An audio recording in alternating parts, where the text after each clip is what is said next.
Welcome to our next episode of Pathways of Hope with myself, Michael Burke, Chan Hellman. and Chan is the lead hope researcher in the nation, and I'm executive director of Pathways to Hope for Children in Redding, California. Chan, how has the shelter in place affected hope? Sure. So it almost feels like every day is a new day. There hasn't been a whole lot of consistency. And I think that in and of itself creates a level of uncertainty that can shake our hope. Can feel like so many things are outside of our control. Um, I have noticed change, at least locally here in Tulsa, with the news stations spending a little bit more time highlighting what I'll call hope heroes. These are sort of local stories of how the community is coming together. So I kind of see a little bit of collective hope starting to emerge, but um, right now I think at the individual level, just that lack of certainty, potential lack of control, has the real potential um, to do some to make hope kind of a struggle for some of us.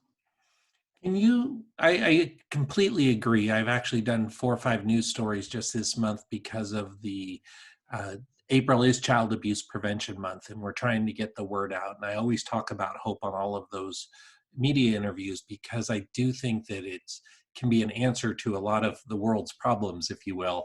But again, a lot of people throw the word hope around without any meaning. I was actually a guest on a show called Leading with Hope here in Shasta County.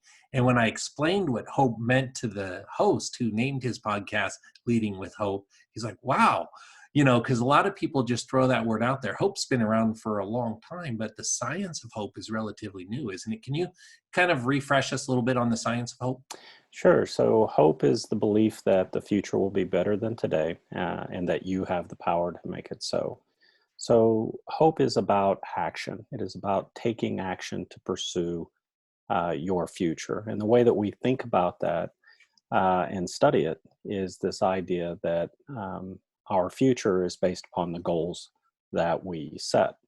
And to have hope means that you have the ability to think of pathways or strategies by which to pursue those goals, as well as to be able to generate the motivation and dedicate the mental energy that's required to follow those pathways. So, hope is about goals, pathways, and willpower. Great. And a lot of people will just, again, throw that word around. I hope you have a good day. I hope it doesn't rain. I hope I don't get COVID. I hope.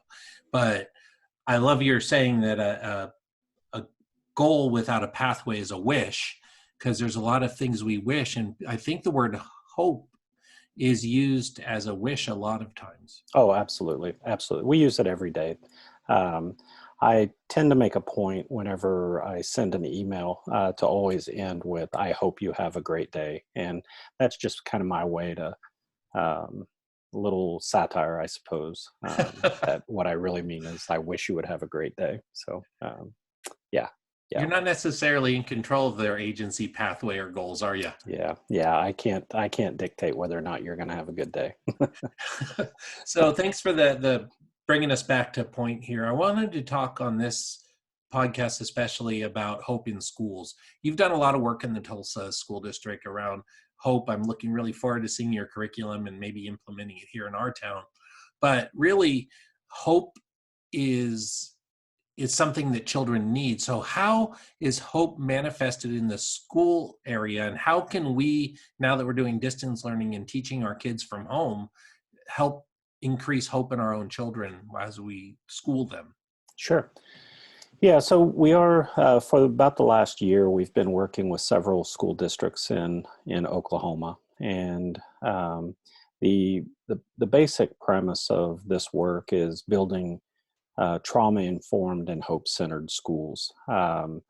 And the purpose behind that is a growing recognition that so many children in our schools have a history and experience of trauma, and the way that that plays out in the learning environment and and academic achievement. So schools are becoming increasingly aware of the effects of trauma. Um, However, uh, the real question has emerged, what do we do about that? And so we've been working with schools to build a culture of hope within the schools. So if we think about the child being the center, everybody in the school has a role to play in nurturing the hope of that child, whether it's the teacher, whether it's the school counselor, the nurse, the principal, and others. So we've been working with each of those stakeholders to build strategies and increasing awareness and understanding of the science of hope. We know from the science that increasing a child's hope will have significant impact on their academic achievement, their grades, their attendance, graduation rates, and so forth. So hope in education has a pretty long history. With COVID and sheltering at home and the whole distance ed that's taking place, it becomes fairly complex, or can feel overwhelming for a parent or caregiver, and has the potential to increase the stress in a family, which leads to the work of your organization and helping improve parent-child relationship qualities. But so the idea is to remember the core components, the goals, the pathways, and the willpower. And so what we would recommend is that we start probably with each day, and building a schedule, and building significant time for breaks, some opportunity just to sort of take some time away.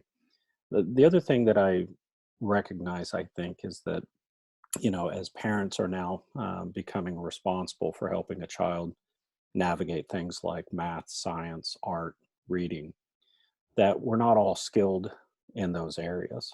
And so if you're struggling on helping your child navigate math, for instance, how do you handle that? And I think first is to recognize that you don't have to be the expert in everything, and that focusing on what you can control is probably the best strategy. So that's kind of a big overview, Mike, and I'll probably stop to see if there may be some specifics there.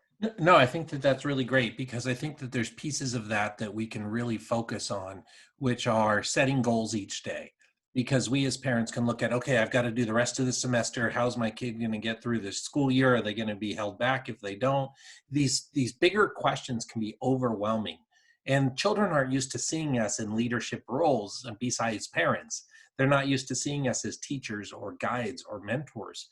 And so, I mean, in some senses they are as parents, of course, but being a teacher of your child, of specific things that I may or may not know. I can't help my son with that math anymore. He's so far beyond where I ever was. But setting a goal that helping him say, okay, well, I can't help you here, but here's some Khan Academy, here's some other places that I can help him with, is important. But I like this idea of setting a schedule every day, setting breaks in that schedule. And then I think the one thing that I didn't hear from you is the reward, that you can reward in those breaks.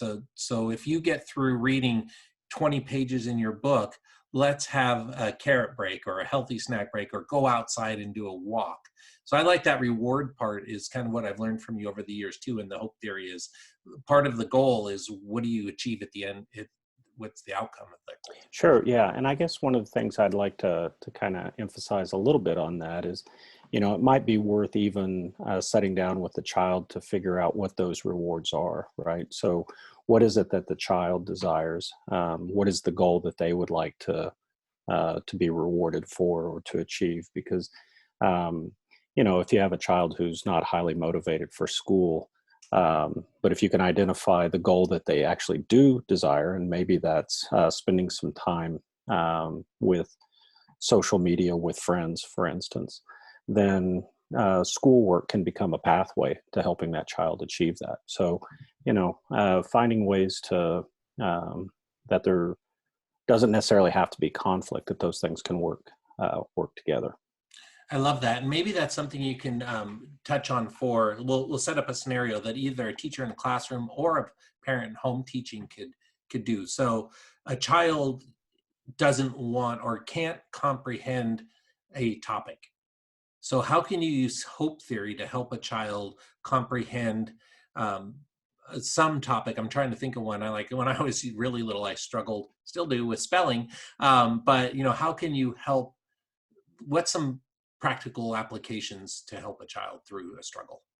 Sure. Yeah. So, with this idea of distance education, I think finding the resources, the video, social media oriented resources to help a child navigate through that. And basically, the idea is to break it down into its smallest parts, and to focus on those really small steps, and make those smallest steps the goals that you're actually working towards, because hope begets hope. And so as the child starts to have success, even in breaking down small components of the task, once they start to achieve that, then they can see that the future is possible and that they have the power to make it so. And so hope can beget hope in that scenario. So, as you like to say, future memories of success. That's right. When we That's right. achieve this goal, we're going for a walk, or when we achieve, and so you set the goal, we're going to get through 4 pages of math. We're going to do that by our agency. I want to do that. And the reason I want to do it is because I get to go outside and play for a little while.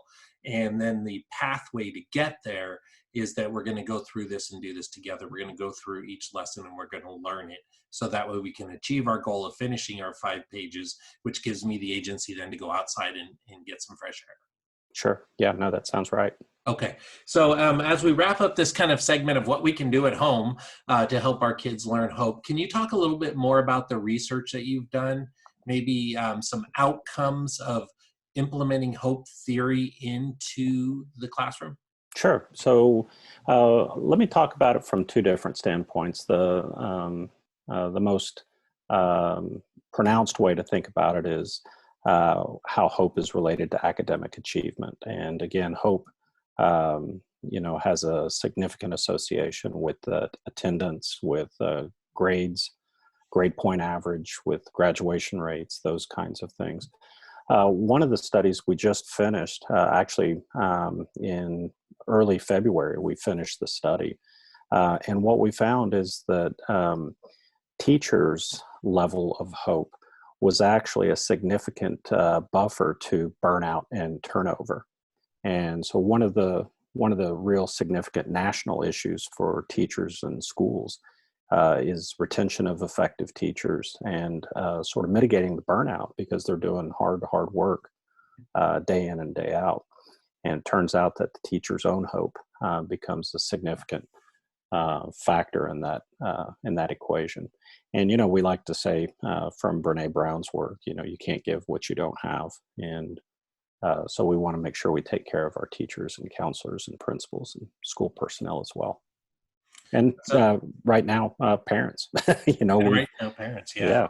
Yeah. So, and I know through the research that's been out there, a child who's low or moderate hope compared to a child that's high hope, a high hope children, by increasing their hope score 2 points, can be a letter grade in the classroom. yeah, the research is pretty clear. You don't have to get a child from low to high. You just have to move the needle, and significant positive outcomes start to emerge.